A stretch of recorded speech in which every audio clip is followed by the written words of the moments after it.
இது இன்றைய மன்னா, இன்றைய மன்னா, இது இன்றைய மன்னா, இன்றைய மன்னா, தன்னா அன்பாழ்வின் மன்னா.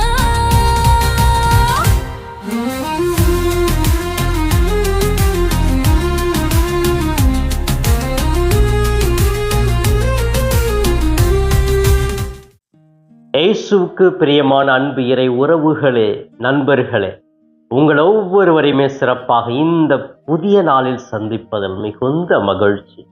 இந்த புதிய நாளை கொடுத்த கடவுளுக்கு நன்றி கூறி முகமலர்ச்சியோடு நேர்மறை எண்ணங்களோடு கடவுளின் கரங்களை பிடித்து பயணிப்பாம்.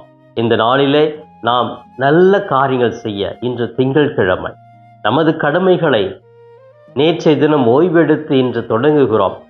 உற்சாகத்தோடு ஆர்வத்தோடு நேர்மறை எண்ணங்களோடு நமது பணியை செய்வோம். கடவுள் நம்முடைய பணியை பார்த்து நம்மை உயர்த்துவார். எனவே இந்த சோம்பேறியாக இருப்பதை விட்டுவிட்டு உற்சாகத்தோடு கடமைகளை செய்வோம். உழைக்க மனமில்லாதவன் உண்ணலாகாது என்ற ஒரு உயர்ந்த சுய பவுலுடைய எண்ணங்களை வைத்து உழைக்க முயற்சி எடுப்போம். உழைப்பின் மூலமாக இறைவனுடைய அருளை அடைய முயற்சி எடுக்கலாம். அன்புக்குரியவர்களே, இன்றைய மன்னா என்ற இந்த நிகழ்ச்சியில சிறப்பாக இன்று நம்முடைய தாயாம் திருவை கொடுக்கிற இன்றைய மன்னா லூகாஸ் நற்செய்தி பிரிவு 1 இறை வார்த்தைகள் 46 56 முடிய பகுதிகள். இந்த பகுதி எதை பற்றி நாம் படிக்கிறோம் என்று பார்க்கிற பொழுது அன்னை மரியாளுடைய புகழ்ச்சி பாடல், நன்றி பாடல் என்று சொல்லலாம். என் ஆன்மா இறைவனையே ஏற்றி போற்றி மகிழ்கின்றது, என் மீட்பரம் கடவுளை நினைக்கின்றது. தாழ்நிலை இருந்த தம் அடியவரை தயவுடன் கடைக்கண் நோக்கினார். தாழ்நிலை இருந்த தம் அடியவரை தயவுடன் கடைக்கண் நோக்கினார். இந்நாள் முதலாம் தலைமுறைகள், இந்நாள் முதலாம் தலைமுறைகள் என்னை பேருடையார் என்றிடுமே. என் ஆன்மா இறைவனையே ஏற்றி போற்றி மகிழ்கின்றது, என் மீட்பரம் கடவுளை நினைக்கின்றது. இந்த பகுதியைத்தான் நாம் சிறப்பாக இன்று தியானிக்க இருக்கிறோம். அன்னை மரியாளுடைய நன்றி பாடல். இந்த நன்றி பாடல் மூலமாக இறை அதிசயங்களை நாம் பெறுவோம் என்று நாம் இந்த பகுதியின் மூலமாக உணர்கிறோம். அன்புக்குரியவர்களே, அன்னை மரியாள் தன்னுடைய வாழ்க்கையிலே கடவுளை புகழ்ந்து பாடக்கூடிய ஒரு பாடலாக இருக்கிறது. எப்பொழுது பாடுகிறார்கள்? இந்த அன்னை மரியாள் எலிசபெத் அம்மாளை சந்தித்து அவர்களோடு உறவாடி கொண்டிருக்கிற பொழுது இந்த பாடல் அவர்களை அறியாமல் வருகிறது. பாருங்க, தாழ்நிலையிலிருந்து என்னை கடைக்கண் நோக்கினார். அந்த தாழ்நிலை ஏன், அந்த தாழ்நிலை அன்னை மரியாளுக்கு இவங்க ஏன் சொல்லணும் அப்படின்னு சொன்னா, அந்த ஆலயத்துல பணி செய்கிற ஒரு பணிப்பெண்ணாகத்தான் அன்னை மரியாள் இருந்தாங்க. பெரிய ஆட்கள் இல்லை, உயர்ந்த பதவியில இல்லை, உயர்ந்த ஒரு குடும்ப சூழ்நிலையில இல்லை, தாழ்நிலையில் இருந்து என்னை கடைக்கண் நோக்கினார். அப்ப என்னுடைய தாழ்ச்சியின் மூலமாக என்னை கடவுள் தேடி வந்தார் என்று இந்த நன்றியை பாடுறாங்க. ஒவ்வொரு நன்றியை நினைச்சு பார்க்குறாங்க. நான் ஒதுக்கப்பட்டேன், ஆண்டவருக்கு யார் அஞ்சி நடக்கிறார்களோ அவர்களை உயர்த்துகிறார், அரியணையில் தூக்கி வைக்கிறார், வறியோரை உயர்த்துகிறார். இப்படி எல்லாமே அந்த அன்னை மரியாள், நான் ஒரு தாழ்நிலையில் இருந்தேன், என்னுடைய வாழ்க்கையில எதுவுமே அனுபவிக்காத நான் பெரிய பாக்கியத்தை அனுபவிக்க போறேன் அப்படிங்கிற ஒரு உணர்வை வெளிப்படுத்துவதாக இந்த அன்னை மரியாளுடைய புகழ்ச்சி பாடல் அமைந்திருக்கிறது.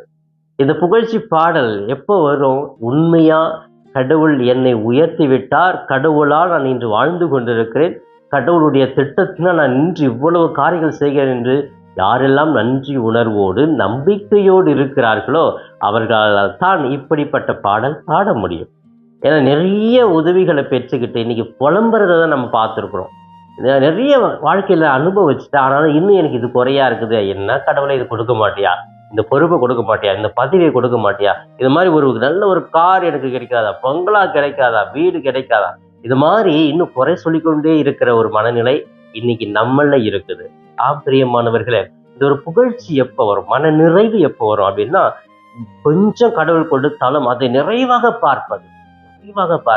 இந்த உயிரை கொடுத்திருக்கிறாரு, இந்த நாளை கொடுத்திருக்கிறாரு, நல்ல அப்பா அம்மாவை கொடுத்திருக்கிறாரு, நல்ல படிப்பை கொடுத்திருக்கிறாரு, நல்ல நண்பர்களை கொடுத்திருக்கிறாரு, போதுமான வாழ்வாதாரத்தை கொடுத்திருக்கிறார். இதெல்லாம் நினைச்சு எவ்வளவு புகழ்ச்சி பாடல் பாடலாம் தெரியுமா?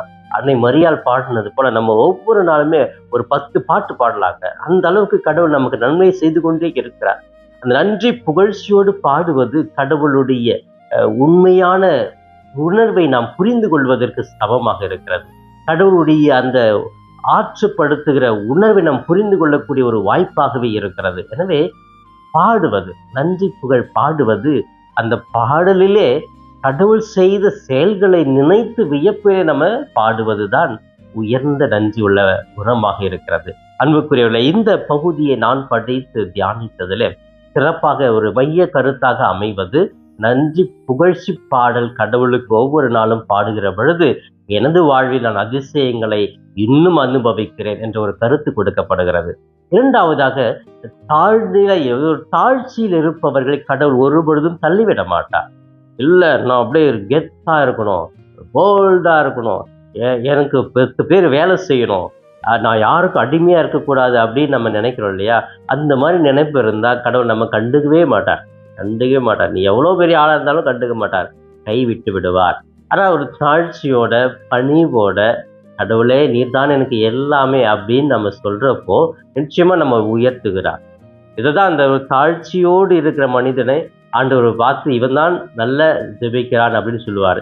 2 பேர் போறாங்க, கோயிலில் ஒருத்தன் உள்ள போயிட்டு வேண்ட ஆண்டவரே, நான் அந்த வெளியில் நிற்கிறானே உறவினத்தான், அவனு போல இல்லை, நான் நல்ல பணக்காரன், நிறைய பேருக்கு உதவி செய்கிறேன், எந்த பாவமும் செய்யலை அப்படின்னு உள்ள இருக்கிறான். அது பின்னாடி இருந்து ஒருத்தன் புறவினத்தை தாழ்ச்சியோடு, ஆண்டவரே நான் பாவி, என்னை மன்னிச்சிருங்க, அந்த ஒரு தாழ்நிலையில் இருக்கிற அந்த மகனை கடவுள் உயர்ந்து பார்க்கிறார். எனவே என்னுடைய வாழ்க்கையில் அந்த ஒரு தாழ்ச்சி, ஒரு பணிவு மிக மிக சிறந்தது. அந்த தாழ்ச்சியும் பணிவும் அன்னை மரியாளுக்கு நிறைவாக இருந்ததனால்தான் அந்த அன்னை மரியாளை கடவுள் இந்த அளவுக்கு உயர்த்தி இருக்கிறார் என்ற ஒரு உண்மையை நாம் புரிந்து கொள்ள வேண்டும். அடுத்தபடியாக நம்முடைய வாழ்க்கையில இந்த அன்னை மரியாளுடைய பாடல் மூலமாக நமக்கு கிடைப்பது, நம்பிக்கையாளரை கடவுள் ஒருபொழுதும் கைவிட மாட்டார். அப்ப அன்னை மரியாள் நம்பிக்கையோடு இருக்கிறாங்க. இது கடவுளுடைய திட்டம், நிச்சயமா கடவுள் இருந்து நல்லதுதான் செய்வாரு. எனவே நான் கடவுளை நம்புகிறேன். எனக்கு கன்னி வயதுல, இந்த இளம் வயதுல எனக்கு ஒரு மகன் எந்த ஒரு ஆணுடைய துணை இல்லாமல் வருது அப்படின்னு சொன்னா எப்படி நான் நம்புறது? என்ன இந்த சமுதாயம் என்னை பத்தி நினைக்கும்? இதெல்லாம் உள்ளுக்குள்ள இருந்தா கூட நம்புறாங்க இல்லையா? அந்த நம்பிக்கை அவர்களுக்கு பெரிய மீட்பை கொடுக்கிறது. நம்பிக்கையாளர்களை ஒரு பொழுதும் கடவுள் கைவிட மாட்டார். நம்ம எந்த அளவுக்கு கடவுளை நம்புறோமோ அந்த அளவுக்கு கடவுள் நம்மை உயர்த்தி கொண்டே இருப்பார். இதற்கு ஒரு நல்ல ஒரு சின்ன உதாரணம் கூட சொல்லலாம். வேலூர்ல ஒரு அம்மா பேர் சத்தம்மா. இந்த சத்தம்மா கொஞ்சம் ரொம்ப வசதியான குடும்பம் கிடையாது, ஒரு மிடில் ஃபேமிலி அப்படின்னு சொல்லலாம். அந்த குடும்பத்தில் அவன் மகன் ஒரு நல்ல ஒரு வேலை, அந்த வேலையின் மூலமாக அவனுக்கு வர சம்பளத்தை வச்சு தான் இந்த அம்மா குடும்பத்தை நடத்திட்டு இருந்துச்சு. ரொம்ப சந்தோஷமா இருந்தாங்க. திடீர்னு ஒரு நாள் அந்த மகனுக்கு வேலை போயிடுச்சுங்க. இந்த அம்மா நல்ல பக்தி அம்மா, கடவுளுக்கு பக்தியாக இருக்கிறவங்க. ஊர்ல எல்லாரும் கேட்குறாங்க, வேலை போயிடுச்சு அப்படின்னு சொல்லிட்டு. இந்த அம்மா எதை பற்றியும் கவலைப்படலை. அவன் மகனும் சொல்கிறாம்மா, என் வேலை இல்லைம்மா, போயிடுச்சுமா, கவலைப்படாதப்பா, கடவுள் கொடுப்பார் அப்படின்னு சொல்லிட்டு ஒரே வார்த்தை சொல்லிட்டு போயிடுறாங்க. மகனுக்கு வேலை இல்லை, பணம் இல்லைன்னா 1 மாதம் ஆச்சு, 2 மாதம் ஆச்சு, 3 மாதம் ஆச்சு, வேலை கிடைக்கல. ரொம்ப வறுமையில் தான் இருக்கிறாங்க. இருந்தாலும் அந்த சத்தம்மாவுக்கு அந்த நம்பிக்கை குறையவே இல்லை. மகன் கேட்பான், என்னம்மா பண்ணுறது, ஒன்றுமே இல்லையே, 3 மாதம் ஆயிடுச்சுமா, கடவுள் கொடுப்பாருப்பா, நீ வேலையை பார்த்துட்டு போ, நம்ம பணியை செய்வோம், கடவுள் நம்ம உயர்த்துவார் அப்படின்னு சொல்லிட்டு அந்த மகனுக்கு நம்பிக்கை கொடுத்துட்டே இருந்தாங்க. திடீர்னு ஒரு நாள் அவனை தேடி ஒரு லெட்டர் வருது, நீ ஜாயின் பண்ணு, வேலைக்கு வா அப்படின்னு போகிறான். நல்ல ஒரு பெரிய, அதை முதல்ல செஞ்சதை விட இந்த கம்பெனியில் ஒரு பெரிய உயர்ந்த ஒரு பதவி, உயர்ந்த சம்பளம் கொடுத்து அவனை அழைக்கிறாங்க. போயிட்டு வேலை செய்கிறான்.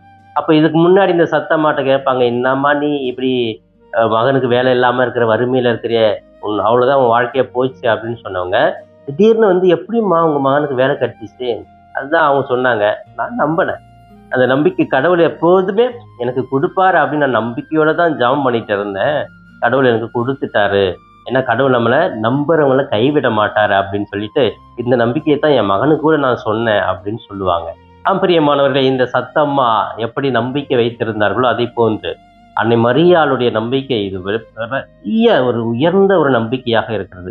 நம்பிக்கையில் வாழ்கிறவருக்கு கடவுள் துணை செய்கிறார், அவர்களை தள்ளிவிட மாட்டார், ஒதுக்கி விட மாட்டார் என்ற ஒரு உயர்ந்த பண்பை, சிந்தனையை கொடுப்பதாக இந்த நாள் அமைந்திருக்கிறது. அன்புக்குரியவர்களே, இந்த பண்புகளை நம்முடைய வாழ்க்கையில் கடைபிடிக்க முயற்சி எடுப்போம். நம்முடைய வாழ்க்கையில் கடவுள் செய்த எல்லா நன்மைகளுக்காக நன்றி புகழ்ச்சி பாடலாக பாடுவோம். நம்பிக்கையோடு கடவுளின் அருளை பெற தயாராக இருப்போம். இப்பொழுது இந்த நாளை இறைவன் பாதம் ஒப்பு கொடுத்து ஜெபிக்கலாமா? எங்களை நேசிக்கும் எங்கள் தாயும் தந்தையுமான இறைவா, உம்மை போற்றுகிறோம், வாழ்த்துகிறோம், ஆராதிக்கிறோம், நன்றி கூறுகிறோம். நீர் செய்த அனைத்து நன்மைகளுக்காக நன்றி இறைவா, நன்றி நன்றி நன்றி என்று புகழ்ந்து பாடுகிறோம் இயேசுவே. எங்கள் வாழ்க்கையில் செய்த ஒவ்வொரு செயல்களுக்காக நன்றி இயேசுவே. எங்களுக்கு உயிர் மூச்சை கொடுத்த கிருபைக்காக நன்றி இயேசுவே. நல்ல உடல் ஆரோக்கியத்தை கொடுத்த கிருபைக்காக நன்றி ஆண்டவரே. எல்லா பிரச்சனைகளையும் சந்திக்க எங்களுக்கு வாய்ப்பு கொடுத்து கொண்டு இருக்கிற கிருபைக்காக நன்றி இயேசுவே. எங்களுடைய உறவுகளை ஒவ்வொரு நாளும் கட்டி எழுப்பி கொண்டு இருக்கிற கிருபைக்காக நன்றி இயேசுவே. நல்ல கல்வி அறிவை, நல்ல ஒரு குடும்ப சூழ்நிலையை உருவாக்கி கொண்டே இருக்கிறேன், அதற்காக நன்றி இயேசுவே. நல்ல குழந்தை செல்வங்களை கொடுத்திருக்கிறேன், நல்ல தாய் தந்தையை கொடுத்திருக்கிறேன், உடன் பிறப்புகளை கொடுத்திருக்கிறேன், நன்றி இயேசுவே. ஒவ்வொரு நாளும் உமது திட்டத்தின்படி உமது துணையாளரின் மூலமாக எங்களை வழிநடத்துகிற கிருபைக்காக நன்றி இயேசுவே.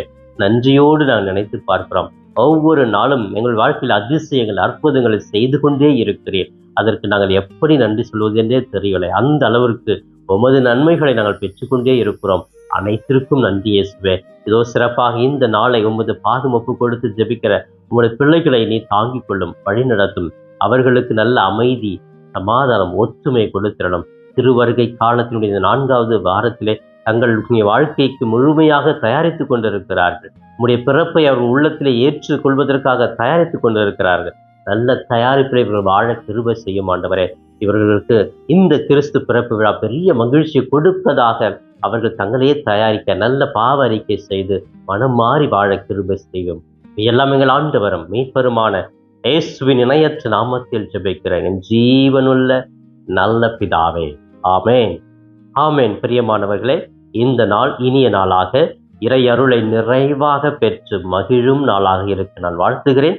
உங்கள் ஒவ்வொருவருக்காக சிறப்பாக என்னுடைய தனிப்பட்ட ஜெபத்திலும் திருப்பலியிலும் கூட ஜெபிக்கிறேன். இயேசுவுக்கே புகழ், மரியே வாழ்க. Thanks for watching Father Das Cap YouTube channel. Subscribe and share the video to your friends. May God bless you.